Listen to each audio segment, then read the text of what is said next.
अस्सलाम वालेकुम व्यूअर्स, आज हम आपको समझाने जा रहे हैं कि अगर आप अपने घर में ऑन ग्रिड सोलर सिस्टम लगवाना चाहते हैं तो उसकी कैपेसिटी कितनी होनी चाहिए।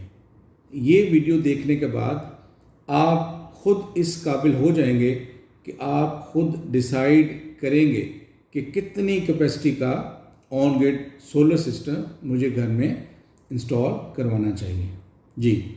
और इसके अलावा हम आपको बता दें कि अगर आपने अपने घर में सोलर सिस्टम लगवाना है तो हमारी company Vital Tech Engineering and Services Private Limited से आज ही रब्ता करें, नंबर दिया गया है।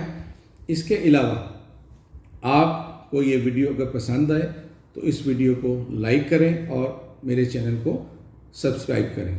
अब हम आते हैं मेन टॉपिक की तरफ। सबसे पहले हम यूनिट को डिफाइन करते हैं। यूनिट जो कि आपको पता है कि बिल में आता है जी kWh।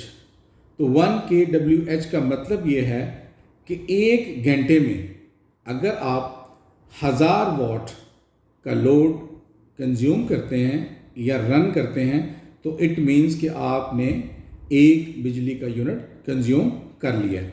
अब आप ये देखें, आपको पता है कि आपकी सारी अप्लाइंसेस कितने वोटेज की हैं और आप इजीली गेस कर सकते हैं कि आप डेली कितने यूनिट्स ऑफ इलेक्ट्रिसिटी कंज्यूम करते हैं।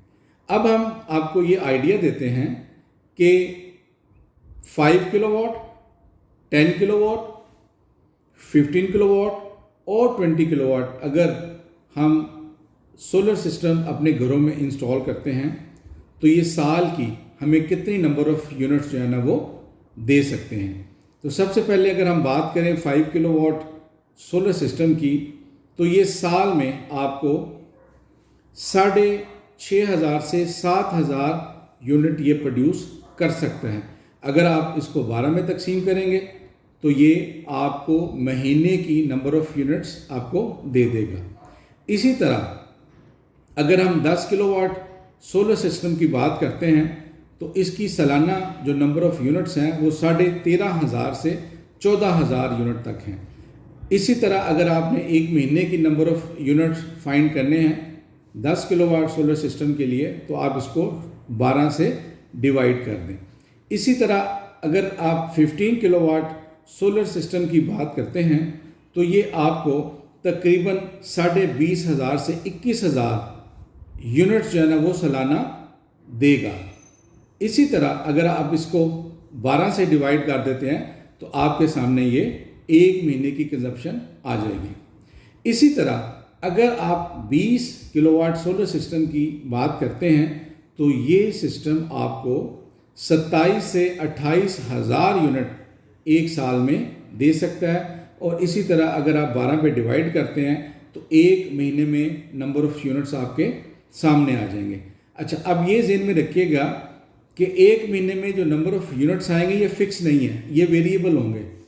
ये एवरेज आपको हमने बताई है नंबर फिगर, और ये हर महीने डिफरेंट हो सकती है। इट डिपेंड्स के इन्वायरमेंट का टेम्परेचर क्या है। आपको पता है कि 25 degree Celsius temperature ideal temperature है फॉर सोलर पैनल, जो कि मैक्सिमम आपको एफिशिएंसी देता है। ये तो हो गया जनाब आपका 5 किलोवाट, 10 किलोवाट, 15 किलोवाट और 20 किलोवाट जो सालाना आपको ये नंबर ऑफ यूनिट्स देगा। अब हम आते हैं मेन चीज़ की तरफ कि अगर आपके पास बिजली का बिल है तो उसको आप सामने रखें, क्योंकि अब हम आपको बताने लगे हैं कि आप अपना कितनी कैपेसिटी का ऑन ग्रिड सोलर सिस्टम आपको अपने घर में लगवाना चाहिए। आप बिजली का बिल सामने रखें और पिछले पूरे साल 12 महीनों की जो नंबर ऑफ यूनिट्स आप पे बिल पे लिखी हुई हैं इसको आप ऐड कर लें। जो भी एडिशन के बाद नंबर आएगा उसको आप 1387 से डिवाइड कर लें। जो नंबर आपके सामने आएगा इट मीन्स कि वही आपकी कैपेसिटी होगी ऑन ग्रिड सोलर सिस्टम की। अच्छा, अब हम आपको ये बताएं कि 1387 क्या है जी। 1387 ये है कि हम रिसर्च के बाद ये पता लगाया गया है कि लाहौर में जो हम पीक आवर्स लेते हैं पर डे वो 3.8 आवर्स हैं, और जब हम पूरे साल मीन 365 डे से इसको मल्टीप्लाई करेंगे तो ये 1387 बन जाएगा। अच्छा, अब ये जो आपको नंबर आएगा 1387 से डिवाइड करने के बाद, इसमें ये ज़हन में रखिएगा कि आपने 5 से 10% और इसमें ऐड कर लेना है, ठीक है। अच्छा, ये वाली जो हमने डिज़ाइन आपको बताया, ये पिछले साल की प्रोडक्शन के हवाले से है, पिछले साल की जो आपकी कंजम्पशन है उसके हवाले से है। अगर आप ये समझते हैं कि अगले साल और आपका लोड बढ़ सकता है तो डेफिनेटली वो भी आपने अपने ज़हन में रखना है, और उसी लिहाज से आपने उतने ही किलोवाट जो है ना वो ऐड कर लेना है। अच्छा, इसमें एग्जाम्पल के तौर पे मैं अगर कहता हूँ कि जी मेरा एक जो साल की नंबर ऑफ़ यूनिट्स बनती हैं बिल के मुताबिक वो 13,500 है, तो जब मैं 1387 से डिवाइड करूँगा तो ये 9.7 किलोवाट बनेगा। इट मीन्स कि तकरीबन 10 किलोवाट अगर मैं सिस्टम लगा दूँ तो फिर मेरे लिए इनफ होगा, ठीक है जी। और इसमें ये ज़हन में रखें कि नंबर ऑफ़ यूनिट्स जो है वो ऑन ग्रिड सोलर सोल्यूशन में बहुत इम्पोर्टेंस रखता है, ठीक है। अगर आपने बिल नील करना है तो आपकी जो नंबर ऑफ़ यूनिट्स एक साल में यूज़ हुई हैं, आपकी प्रोडक्शन की जो नंबर ऑफ़ यूनिट्स हैं उससे ज़्यादा होगा, तो फिर आपका बिजली का बिल नील होगा।